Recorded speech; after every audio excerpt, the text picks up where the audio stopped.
Welcome to the show. This is the new thing. There's no more introduction. We are right into the action like AEW used to do back in the day. It's 8 o'clock. It's Wednesday night. You know what that means. It's Thursday night. It's 6:30. You know what that means. It's professional wrestling talk.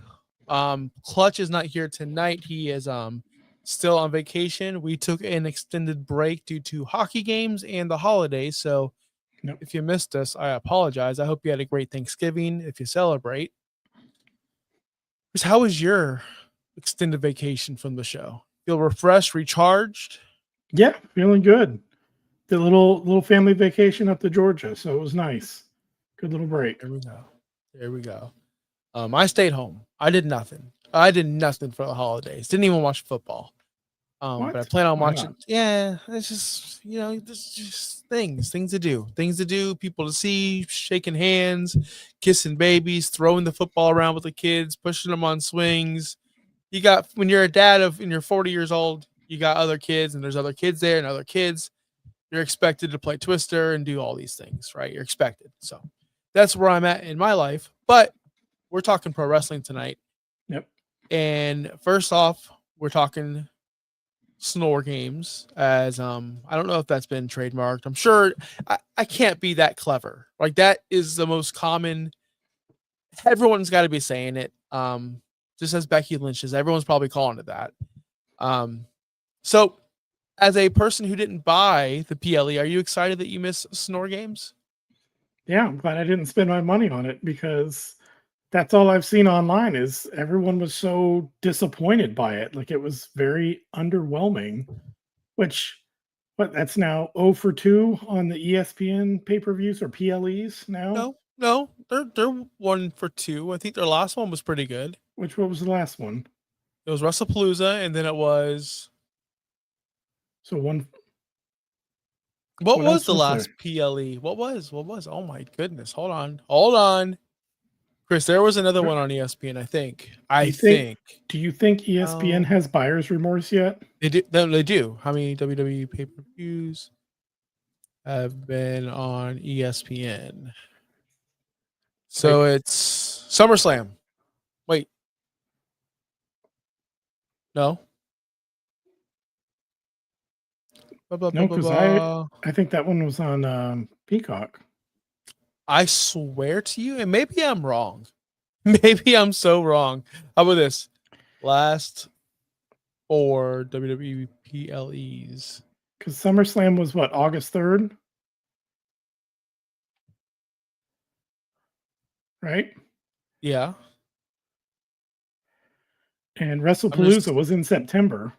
And WrestlePalooza was the first one on ESPN. Yeah. So it was just WrestlePalooza. Crown Jewel. What about Crown Jewel? I don't ever count those. Well, but I think that might have been in there. Either way, this one was just as bad as WrestlePalooza. Just because of the fact here's why. And we're not going to spend a lot of time on the War Games. It was 2 weeks ago. We just saw blood and guts. We just saw highlights of blood and guts. You can't go ride. I'm trying to think of like a roller coaster that's well known that everybody knows. You can't go ride the Hulk from Adventure Island, Islands of Adventure, whatever it may be. And then go straight to Busch Gardens and ride the Scorpion, or like the Elmo's World, or like something that's not. It's you go from extreme, like the number one roller coaster in the world, yada yada, to like, oh yeah, this is just the children's ride, and that's what War Games is the WWE's version of War Games is pathetic. I watched the women's match, and they don't have the cages out there anymore, which was part of the War Games, which is fine. It's fine. But they do it so they can have their entrances. I'm seeing 2 women start off the match. Io Sky comes out as her friend's getting her ass beat, and Io's doing the whole entrance, and everyone does their entrance. It's like partying it up. Everyone. I think there was 2 women that didn't. But they all had to make their entrance, and I get it. I understand. That's showbiz. Like, right. The entrance is now. Wrestling is this. And I noticed this when I watched Raw today. And I said this on No Holds Barred. It's a circus. Jey Uso, before his match, they do the same shot. It's got the kids. Hey, play my music. Hey, it's the time for the yeet. Now, like whenever they set up the big, you see the circus, they pull the wagons or whatever, and then they set up the big ball for the motorcycle. It's time for the motorcycle guy to do the circles on the motorcycle in the ball. That's WWE. Now we go from the Jey Uso event. Okay, when are we gonna be able to go? I mean, he's injured, but you know where I'm getting at, Chris, is like we all know the segments of Raw. It's just we don't know when they're gonna happen in the show now. Yeah, that's what it is now. It's like we know someone's going to do a tightrope act during the circus. We just don't know when. We know we're gonna yeet. We just don't know when. And it's almost like each match. The wrestler, they have to go through all of their signature moves and their 2 finishers. You don't know when they're happening, but they're going to all happen. They're going to go through all of them at some point. And now the show has all of its spots and all of its moments that it has to go through each show. I don't mind the wrestlers doing the moves because that's the way it is. Like, no, I'm not saying that's bad, but it's kind of it's similar though. Like they've structured wrestling. the show. It's like we're gonna have the meeting with. Eventually, we're gonna have a segment with Adam Pearce and said heel. We're gonna get that angry moment. It's like we're gonna get EO doing this once a show. Everyone gets to do it. It's like if you pay a ticket for WWE, you get the whole shebang. Yep. Every show. So back to War Games. This leads to War Games. Oh, we know EO's gonna jump off with the trash can. We know this is gonna happen. We know this is gonna happen. We know this is gonna happen. Just stop with the War Games. It sucked. It was so boring, Chris. It's the same thing. They would do spots. The new person would come in with a weapon, clean house, boom. The odds were even. Then the countdown would happen, and every woman would they be Asuka would be pummeling somebody, Roxanne or whoever be pummeling somebody, whoever, and then 5, 4, they all stop. All the women stop and always look at the ramp. And the camera's on the ring. It's so unbelievable. The spot where Io Sky was up there, I'm sure you saw it. And Rhea helped, and what I do with my little kid, put him on my shoulders and get him the trash can, and then all the heels stand up at once and gather in the middle of the ring like fucking idiots. Okay, so then that happened. Who cares? Becky Lynch taps out. That's fine. Then Dom, it's the best match of the night because it's the last match I watched. Because it's Dom and John Cena. A lot of people are upset. Did you see the end of the match? No, I did not. I saw the result, but I didn't see anything from this match. I only saw stuff from both the War Games matches. So basically, at the end of the match, Dom obviously tries to cheat multiple times. Finn Balor gets involved. JD McDonough gets involved. Cena super FUs them.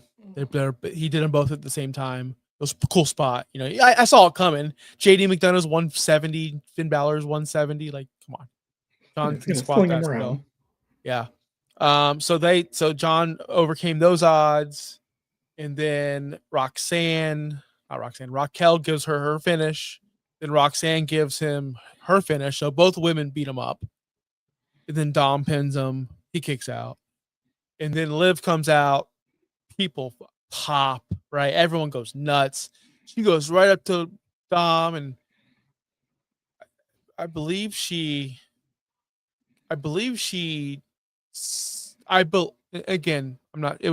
2 weeks ago, I think. I believe she jumps on jumps on him and straddles him, and he picks her up. You know how like a girl would jump into your arms? Yeah. No, I did see that part. I just didn't see what led up to that. Okay. And then she did the move. She slapped him, and then she goes to John, and she jumps into his arms. That's stupid. What the fuck? If I'm John, I'm like, what are you doing? Like, what? Yeah. I don't know who you are. What is this? Yeah. What is happening? And what I was texting you about on this spot, like, why was Liv mad? Because remember, we live in a world where wrestlers don't watch the show. That's the reality of it. They don't want. So Liv hasn't been seeing anything going on, especially in the beginning where they were trying to kind of push that angle with Dom, and they were trying to like kind of recycle the same thing, and then they abandoned it. But like, she didn't watch that because wrestlers don't watch wrestling. We've established that. So why would she be mad at Dom coming back? There was nothing there. Was there like a backstage segment that we missed where like Raquel like told her like, oh man, you need to watch out for this girl, even though I'm like cool with her now and we're champions and we did all this, and let me tell you.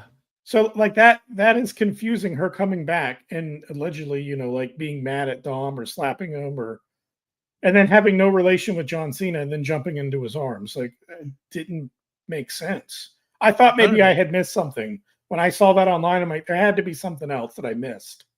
None of it made sense. But we're glad that she's back. Like, yes, it's much needed on No Holds Barred on Saturday for the pre-show. I was also on the Rainy Day podcast with Adrian on Saturday as well. Those guys over there do a great job.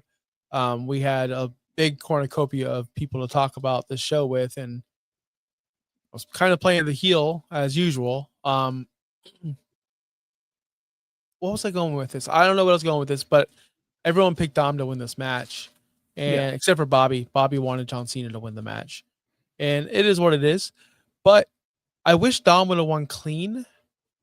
I wish that would have happened. I know that it was an impossibility.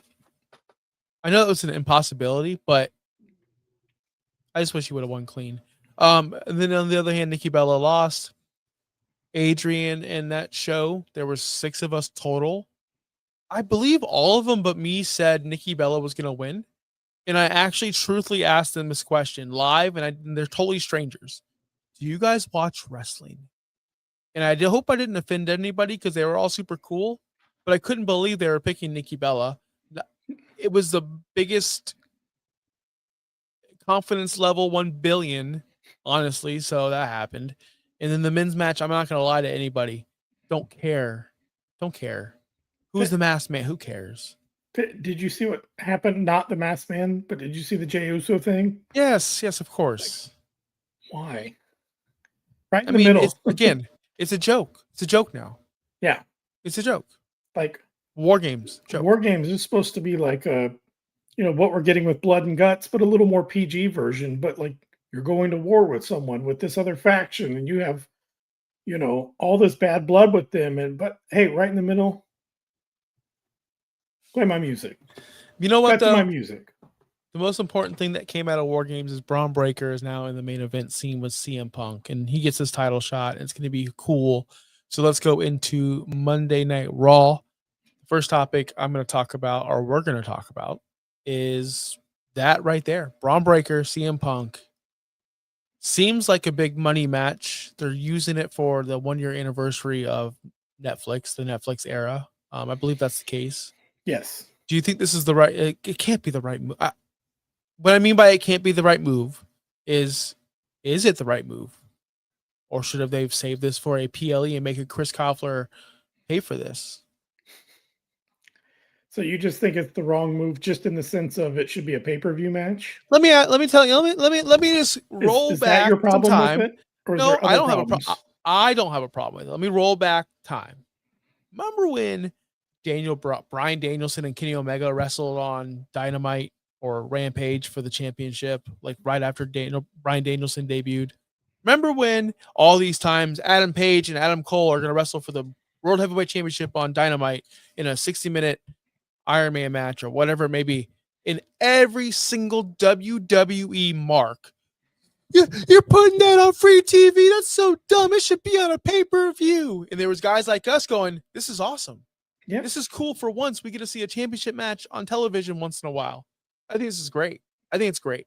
That's what I was getting to. I think it's great. I thought you were going the way of you didn't want to see this match yet. Like it was too soon because like a who loses this match type problem. I thought is where you were going with that.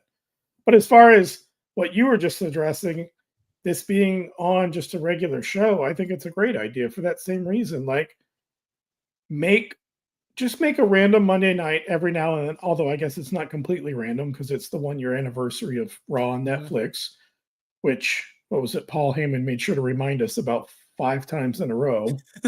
Yep. But I like big matches on TV every once in a while, especially now that the PLEs are behind the ESPN paywall. I especially like them now. But I like it where all the Raws don't just feel the same, like what we were just talking about, where it just goes through a formula. It's just going through the motions of, okay, how's this story progressing? We're going to get just a small piece of it tonight. Good, throw something in there. Throw in a banger of a match. Not everything needs to be on the pay-per-view.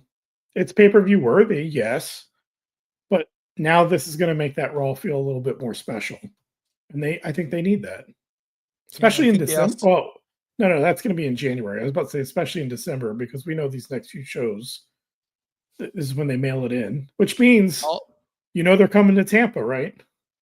Are they really?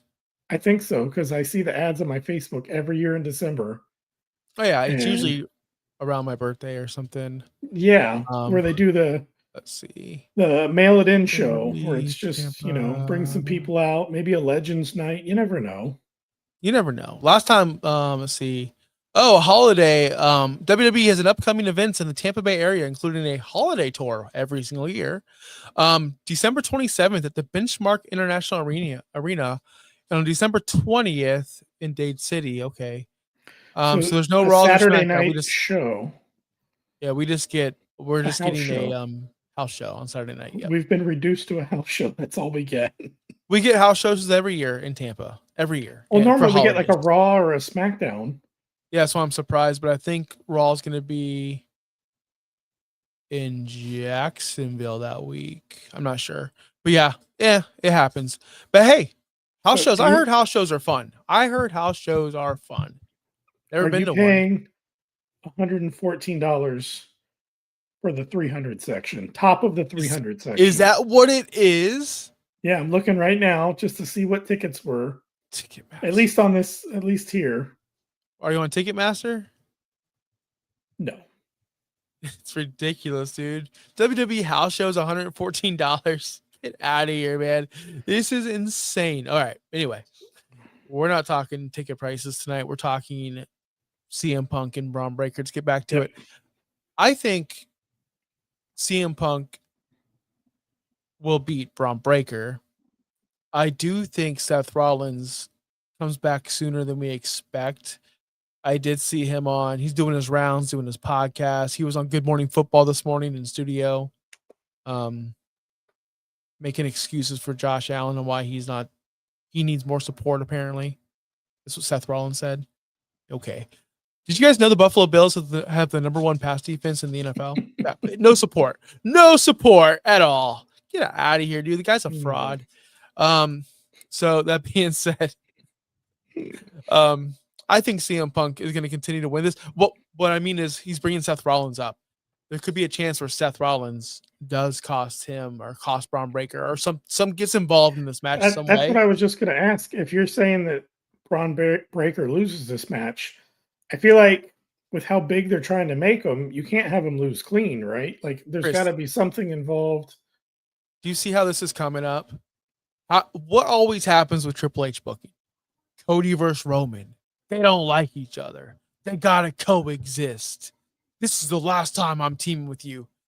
I believe they always do this crap.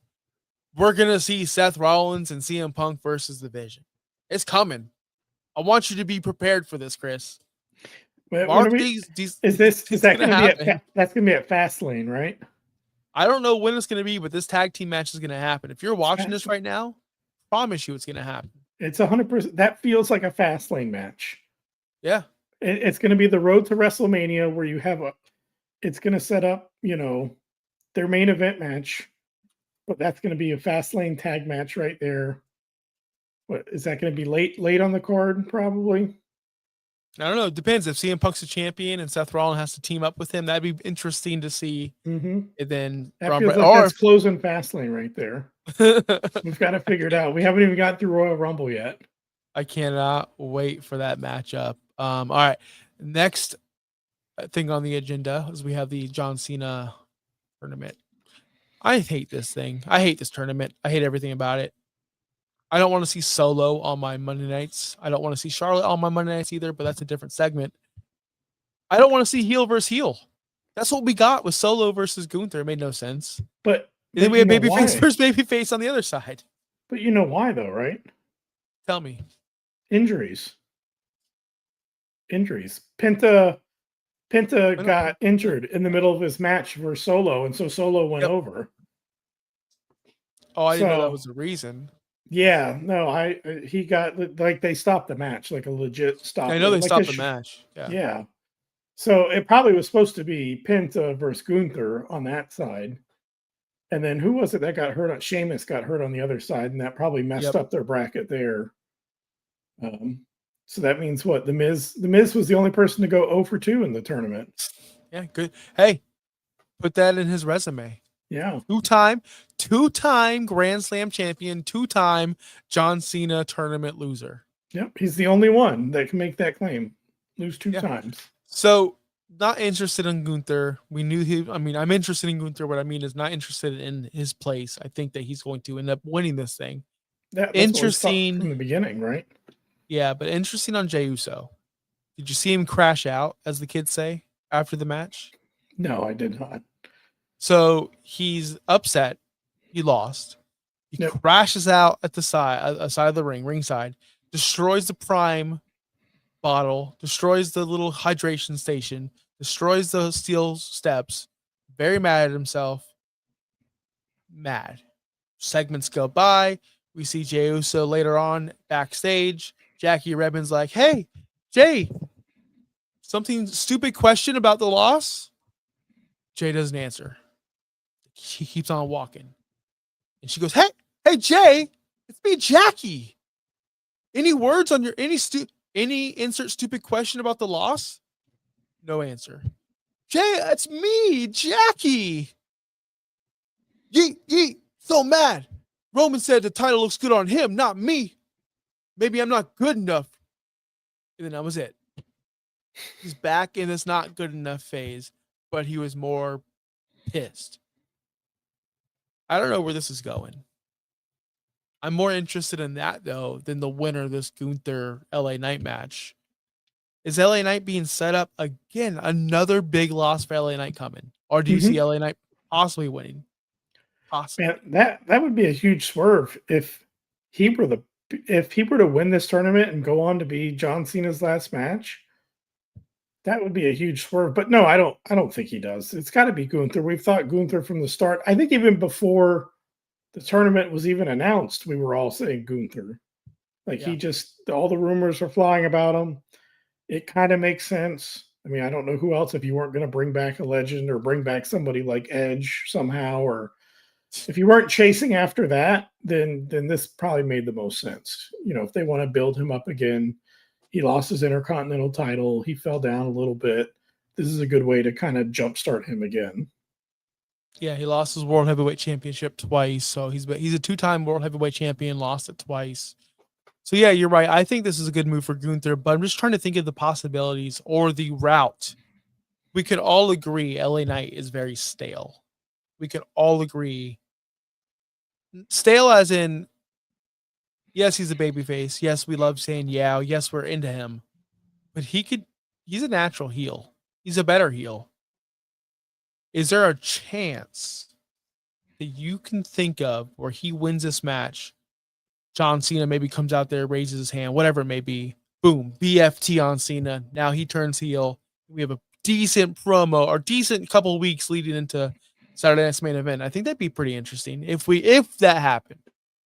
I don't think it will, but I don't think it would. Would it be interesting? Yes, but do I think anything like that? I just don't see them making LA Knight as the final match, because I feel like he always, like you said, he always loses. He's always getting punished for, after he held up that sign or whatever. Like, is this like an ultimate punishment to get him this close again, just to have him lose another big match? Like, I don't know. I would love to see it. It would be interesting, but it's Triple H just going, "Hey, you guys want LA Knight? Yeah, we don't effing like him, so we're gonna get in there and we're gonna beat him. We're gonna dangle him right in front of you." We're gonna choke him out in the middle of the ring. He's gonna get choked out in the middle of the ring. 100%. Yep. He's not taking a pin. He'll get choked out. All right. Last things last. The main event, Chris. Unless I'm missing something. Oh, AEW pop quiz. Who is their world heavyweight champion? It's John Moxley. I haven't watched we're coming up on a year now that I haven't watched. I have not watched it in 2025. Let me tell you something. If you watch, you'd be shocked. You'd be shocked who the champion is. It was Hangman Page versus Samoa Joe. The last pay-per-view, that's right. Joe won. Yep. Everyone's shocked. This is crazy. So yeah, Joe's the new champion, which is awesome. But anyway, I thought that was funny because it's funny as I didn't watch the pay-per-view, of course, I didn't buy it, but I knew it was happening, and I woke up the next day and I went on Blue Sky or whatever it was, and I saw Joe bleeding with the championship. I'm like, that was quick. You know what though? People are criticizing the quick change. I'm not. We talk about it all the time. Babyface champions suck. The moment's better. Take it off of Hangman. Let Joe run with it as a heel. Swerve came back the same night. Swerve's house. That's a better story. It's better heel. It's a better babyface to get behind. So either way, I'm excited. When Swerve is back, I'm excited. I will tune into AEW with Swerve. Yep. That being said, we're back to WWE. What I won't turn in my television for is Charlotte Flair. The show opened, Raw opened on the worst possible note possible. Literally possible.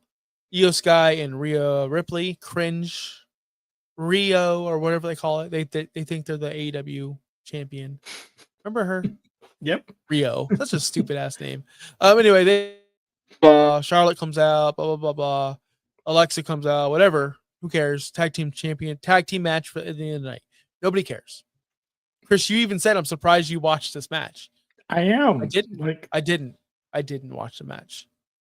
I saw a photo of the very end of the match. I saw a photo of Liv holding up Raquel and Roxanne's hands with the championship belts.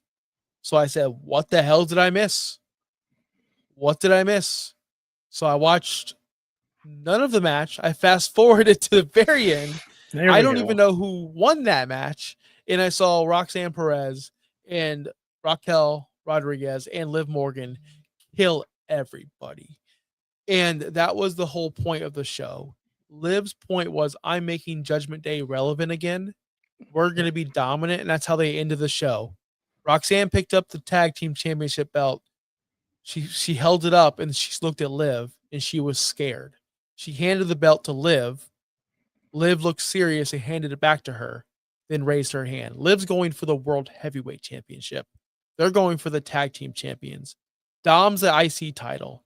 That's Judgment Day. JD McDonough and Finn Balor will be out of the group soon. Do you think that's so? Judgment Day. I think so. Or maybe, no, because she hugged JD. She did not hug or acknowledge Finn at the very beginning of the show. Yeah, I don't know if you watched that. He's kind of been like taking jabs at the rest of the group and sabotaging them. I've been waiting for him to get kicked out at some point. Yeah. Well, we've all been waiting for him to kick out Dom, but I think you're right. The move is Bobby brought this up on No Holds Barred. That thinks they're the safest is always the one that's not the safest. Finn Balor seems like he's the safest because he's plotting all these things. I bet you they all turn on him soon. That's going to be fun to see because we got to see a Dom Finn Balor match. This has been building for 2.5 years. Mm-hmm. This feud is almost as long as him and Ray. Yeah, Mysterio, his dad. But yeah, that's the one that Finn has been sabotaging Dom the whole time, trying to like plant some seeds and put a little tension there between Dom and whoever he's dating at the time, Rhea for a while, and then Liv. So yeah, we need that blow off match eventually. That'll be a good match there. Yeah, we need Liv to beat Steffi Vacure ASAP over her. She's not good. She's great. She's not good as a champion. Not yet. She needs to be a heel. I think she'd be much better as a heel champion than just because she can't speak English well. She can't get a promo. So it's not. What if they throw her into a tag team with Rhea Give them something different to do. No. Dude, You don't like that's that? a whole different show. That's a whole different show because I was watching this show going, Rhea's involved with Charlotte, Alexa, and Io Sky. She's way above this. And it's sad to see how she's being treated right now. Kind of like how MJF's being treated. But I think you can't always have Rhea at the top because people will get over her very quickly. Yeah. So it's smart to keep her like at least on TV, but in a lower level feud. But let's be honest, I don't care about her and Io. I think it sucks. I'm more interested in Bayley and Lyra. But this is nice. As we're talking about the main event of the show, we have the Kabuki Warriors. They're a legit tag team. We have Rio, and Io. They're a legit tag team now. You have Lyra and Bayley. They're a legit tag team. They've been together for a while now. Charlotte and Alexa have been together for a while now. We have real women tag teams for the first time like ever. Yeah. So that's a positive. If you could think of something like Nia and Lash Legend, you could put together. Like that's the only positive I can. Roxanne and Raquel. There's multiple women. There's more women tag teams. I feel like than there are men's. Yeah, like legit tag teams, not just throw together because we got a match coming up and we need to just hey you and you over there. Come on, you're in a tag team now. So let's give props to Triple H or the creative team for at least that because that's been the most criticized thing from me in WWE is our useless women's tag team champion. I think the 24/7 champion was more relevant. I truly do. Did you see the vignette with Natalia? Yes, and I did see that. God, how'd you think about that? How'd you feel about that? Before this is the last thing when we're gonna go watch the football game. I liked it. I thought it was good. It gives, you liked it? Yeah. You hated it. Why did you hate it? Because it's not Sasha. It was well shot. It was well shot, well produced. But I heard the voice the whole time. I'm like, that better not be Natty. I do not need to see this girl sucks already, but I don't need to see Natty with her. No. Well, what do you got against Natty? She's 50 years old. I love her. Like she's great. Like cool. But I don't need to see her on TV. What was wrong with Jeff Jarrett? Jeff Jarrett? Yeah, what was wrong with Jeff Jarrett in AEW? He's been boring forever. What has Natalia been? I think she's very underrated. Oh, come on. I think she's very underrated. Come on. I think Jeff Jarrett is rated right where he should be, but I think she's been underrated. I'm not saying she's the best. I just think she's been very underrated. No, she's good. Listen, this could be an interesting character. This could be fun. What, mentor? Just come out there and beat she's gonna beat the crap out of everybody. Hey, Chris, you know what I look for? You know what? College kids coming out. Hey, I know you got your NIL money. You're making $18 billion a year playing college football. I get it. But look at me right here. You want a mentor? There's guys like Trent Dilfer out there. There's guys like Jamarcus Russell out there. There's guys, let me tell you, there's guys in the league right now, Justin Fields, you can learn from. Go learn from those guys. Why would you learn from a loser? Natalia is a loser. Why would anyone sign up to go, hey, the girl that loses 100 matches a year, I need her to train me because she's a loser. Doesn't she do some of this stuff on the side for real though? Listen, I understand she's a great wrestler. I do. I appreciate her. But when she's because I think she's great in the ring. She re-signed. I kind of wanted her to go to AEW so she could teach those women some things. Because there was a moment there where she was about to either re-sign or go somewhere else. And she re-signed. I would have loved her because I think she does offer that. But I don't need to see it on TV in 2025. Going into 2026. I don't want to see that. I'd rather Ivy Nile be the teacher because she's believable. We haven't seen her completely be a loser. She's in great shape and she's younger. But it wouldn't be believable because she just had a feud with her. Oh, well, call it a feud. Call it a feud. Otis and Chad Gable never had their match. What a ridiculous. What a big fail. That's one of the biggest fails of the Triple H era. Having Chad Gable, how over Otis was at that time. 2 times Otis has been mega over. Mm-hmm. Nothing from it. 2 times. Yeah. I'm just pissed off now. Just ranting. What did you want? Did you want him to be, top of the card? Did you want him to be your next WWE champion? No. But I think with the right rebranding, he could have been a somewhat mid-card heavyweight, like an upper mid-card person for a little while. Yeah, like just rebrand him as not the silly fat guy with his belly saying, like just rebrand him as something better. Or I don't know. But that's it, man. That's the show. That's the show today. Any other outbursts or anything you want to complain about? You haven't complained. I've been complaining this whole time. Just like what we were talking about right before we started, Survivor Series no longer feels like a Big Four pay-per-view. It hasn't in a while. I feel like they just don't know how to do it anymore. I don't know, like the matches that they put on the big match, the big Survivor Series match or War Games match or whatever you want to call it anymore. It always just seems like we get down to this part of the year and it's like they forget it's on the schedule and they're, oh shoot, we need to throw some baby faces and some heels. And all the years of all of a sudden everyone was super brand loyal out of like nowhere. Everyone started wearing the Raw and SmackDown shirts right after the previous, like literally the day after the previous. All of a sudden they hate the people on the other show. Like, I just feel like this show is just, they don't know how to do it anymore. I don't know. Was it just a matter of when we were kids? Like, was it always not this great and we just didn't notice because we were kids? Or has it just gotten really bad because they just don't know what to do with it anymore? Because I feel like it could be top tier. Like, I feel like it could be a very solid part of the Big Four pay-per-views, but it doesn't even feel like one to me anymore. Like, I don't look at it in the same light as SummerSlam, WrestleMania, and Royal Rumble anymore. The only way they could fix it, and this is again in a whole different show, is to make these War Games match meaningful. I feel like they did a good job the last 2 years with Roman and team. He had a team with CM Punk and all that. In the year previously with Jey Uso and Sami Zayn and all that fun stuff. This year, just Seth got hurt. And that was a big, who took Seth's spot? Who was not supposed to be there? Was it Logan Paul? That's a good question. Because if Seth was going to be there, it was going to be Seth in the Vision. It was going to be Brock Lesnar. Was Drew the replacement? Because you had to think Drew was the replacement. But if Cody was in the match regardless, Drew was always going to be in the match then regardless. So probably Logan Paul then. But Logan Paul's now in the Vision long term. Like on Raw, he was out there. Maybe because they realized that Seth keeps getting hurt. They needed to figure out something else. So like they did have to plan on the fly. I get that. Yeah.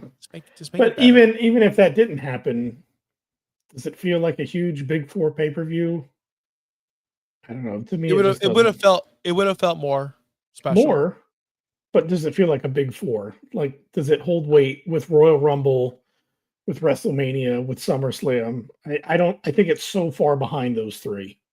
I agree with you. I think because you know what? We're spoiled with the overseas shows and the European shows and the Australian shows, and those crowds are so much better. And those shows get talked about more than SummerSlam or Survivor Series. Bottom line, period. Yeah. So that's honestly, we got to stop thinking about this is the big show. No, it's more of location. They're in New Zealand. They're in this place. They're in that place. Let's send Survivor Series overseas next year. Yeah, make it feel a little more special. Selfishness, because I'm not paying these ticket prices. Send every PLE overseas because the American viewer would have much better time watching them. Promise you. Yeah, you're not wrong. The crowd is definitely way more into it overseas, and that does make the show more exciting. But how much time before that kind of wears off, like it has here? Like we were talking about, it wears off. Why? Because we have access to shows all the time. But you can't go to London every other week. You go to London for this. You'll go to I don't know, Australia for that. You'll go to Spain for this. Like, it'd be months and months until you get something else. I was just wondering, I mean, year over year, would it get bored? Or you just say like 1 year, just everything, put it somewhere else. 2026, 2027, every PLE, put it out of the US. Why not? Just why not? Year. Saudi Mania is happening. Anything's possible in 2025. Anything. in 2026. So that's going to do it for the show. I need Jahmyr Gibbs, CD Lamb to score me 80 points tonight to make my chance because I'm in the playoffs in the league. Idiots. I don't bye weeks are happening, but we're in the playoffs in my fantasy matchup. What a moronic league I'm in. I'm so mad because I have Drake May on a bye and I have Bryce Young on a bye. My only quarterback left is Tua. And I am mad. Brutal. Yeah. I have the MVP of the damn league, but he's on my bench because bye weeks in the playoffs.